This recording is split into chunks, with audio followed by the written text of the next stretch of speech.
ओम ब्रह्म सत्यम सर्वधार। आज दास की सभी प्रेमी जियों को दीपावली की शुभकामनाएं। दीपावली के उपलक्ष्य में आज एक दास का प्रसंग, पक्षी से सीख। वैसे तो कोई ना कोई किसी न किसी का गुरु होता है, तो जीवन में हर शास्त्र में गुरु की महिमा, गुरु की आवश्यकता बहुत बताई गई है। बिना गुरु के ये भव सागर से पार होना बहुत मुश्किल। हर शास्त्र में निर्णय तो पक्षी से सीख पर एक प्रसंग को आज जरूर श्रवण करें। अवधूत दत्तात्रेय हर क्षण किसी से ज्ञान प्राप्त करने के लिए तत्पर रहा करते थे। एक बार नाम को फिर श्रवण करें। अवधूत दत्तात्रेय हर क्षण किसी से ज्ञान प्राप्त करने के लिए तत्पर रहा करते थे। वो पशु पक्षियों एवं कीट पतंगों को बड़े ध्यान से देखा करते और विवेचना कर उनसे शिक्षा प्राप्त करते। वो कहते थे, जिनसे मैं कोई भी शिक्षा लेता हूँ वो मेरे गुरु हैं। वास्तव में अगर किसी से कोई शिक्षा लेता है तो वो उसका गुरु होता है। एक दिन वो बन जा रहे थे, रास्ते में एक वृक्ष के नीचे बैठकर भगवान का स्मरण करने लगे। अचानक उनकी दृष्टि आकाश की ओर गई। उन्होंने देखा कि एक पक्षी आगे आगे उड़ा जा रहा है और एक दर्जन पक्षी उसका पीछा कर रहे हैं। दत्तात्रेय के ध्यान से ने देखा कि आगे वाले पक्षी की चोंच में रोटी का टुकड़ा और उसे छीनने के लिए ही सभी पक्षी उसका पीछा कर रहे हैं। इस क्रम में कुछ पक्षी चोट मारकर उससे घायल कर रहे हैं। पक्षियों के आक्रमण से लहूलुहान हुए उस पक्षी ने चोंच की रोटी का टुकड़ा गिरा दिया। पीछा कर रहे अन्य पक्षी ने उसे टुकड़े को लपक लिया। अब अन्य पक्षी उसे घेर कर चोट मारने लगे।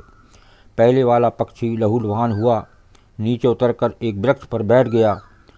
दत्तात्रेय ने हाथ जोड़कर उससे संकेत करते हुए कहा, हे पक्षी, आज तू भी मेरा गुरु हुआ।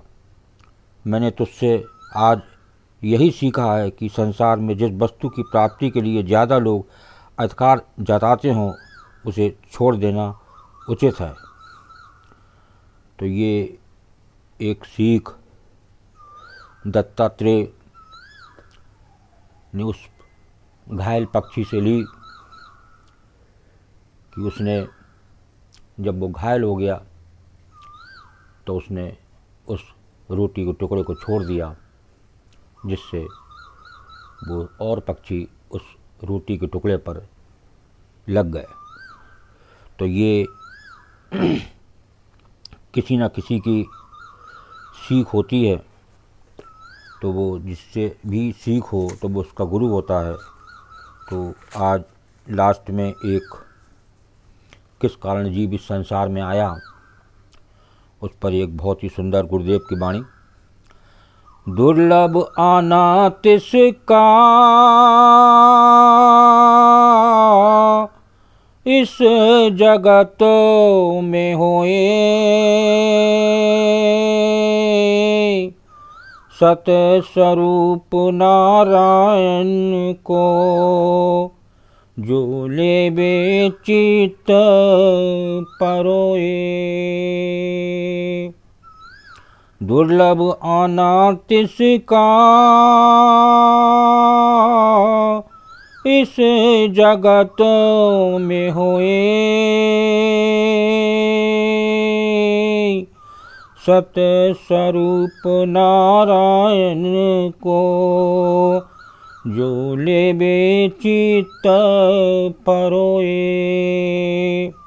देखिए गुरुदेव इसका वाणी में क्या निर्णय है। दुर्लभ आना तिसका, जो जीव जो मानव इस संसार में आया उसको दुर्लभ इसलिए कहा गया कि यही एक चोला ऐसा है, मानव चोला, जो जिसमें विवेक होता है और वो एक प्रभु के घट में दर्शन कर सकता है। इस जगत में होए सत स्वरूप नारायण को जो लेवे चित पर होए। जिस दुर्लभ चोले ने एक सतस्वरूप नारायण में मन लगा लिया और उसको चित्त में परो लिया, उसको मन से याद करा, मन से उसका सिमरन करा, उसे कहते हैं चित्त परोए। जैसे माला जपी जाती है तो वो मन से जपी जाती है, इसी प्रकार उसको चित्त में उस सतस्वरूप नारायण जो घट घट में व्यापक एक प्रभु, यहाँ उसकी बात कर रहे हैं गुरुदेव।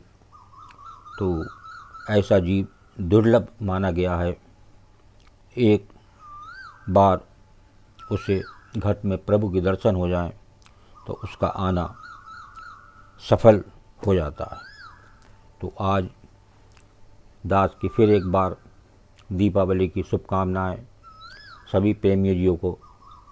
5 मिनट का समय निकालकर एक बार फिर दास की चरणों में प्रार्थना कि इस वीडियो को ज़रूर सुना करें, कुछ ना कुछ सीख मिलेगी। देखिए एक दत्तात्रेय ने पक्षी से किस प्रकार सीख ली। ओम ब्रह्म सत्यम सर्वदा। दास का ये चैनल अच्छा लगा हो तो इसे सब्सक्राइब करें, बेल प्रेस करें, लाइक करें, शेयर करें, ताकि आगे आने वाला वीडियो सर्वप्रथम यूट्यूब में मिले। ब्रह्म सत्यम सर्वदा।